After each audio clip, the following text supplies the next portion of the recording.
ಎಲ್ಲರಿಗೂ ಶುಭೋದಯ, ಸಂತೋಷದ ಶುಭ ದಿನ. ಏನಕ್ಕೆ ಬೆಳಗ್ಗೆನೇ ನಾನು ಬಂದಿದ್ದೀನಿ ಅಂದರೆ, ಇವಾಗ ಗೌರ್ಮೆಂಟ್ ಕಡೆಯಿಂದ ಬಿಡದಿ ಟೌನ್ಶಿಪ್ ಮಾಡಬೇಕು ಅಂದ್ಬಿಟ್ಟು 350 ಎಕರೆ ಸಮಥಿಂಗು ಇವಾಗ ಬಿಡಬೇಕು ಅಂತ ಆದೇಶ ಮಾಡಿದಾರಲ್ವಾ.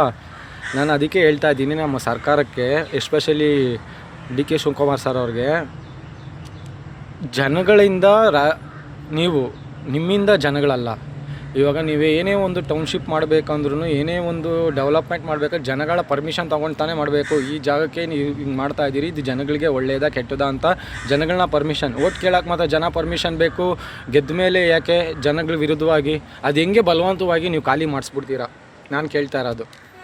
ಇನ್ನೂ ಒಂದು, ಜನಗಳು ನಾವು ಕೊಡೋದೇ ಇಲ್ಲ ಅಂದರೆ ಕಿತ್ಕೊಂಡ್ರೆ ಅದು ರಾಜಕೀಯ ಅಲ್ಲ. ಒಂದು ಹೇಳ್ತೀನಿ, ಅದು ಇಷ್ಟು ವರ್ಷ ನೀವು ರಾಜಕೀಯ ಮಾಡಿರ್ಬೋದು, ಇಷ್ಟು ವರ್ಷ ಏನೇ ಮಾಡಿರ್ಬೋದು, ಒಳ್ಳೆಯದೇ ಮಾಡಿರ್ಬೋದು, ಓಕೆ. ಜನಗಳ ಹತ್ರದಿಂದ ಕಿತ್ಕೊಂಡ್ರೆ ಅದು ರಾಜಕೀಯ ಅಲ್ಲ. ಓಂ ನಮಃ ಶಿವಾಯ.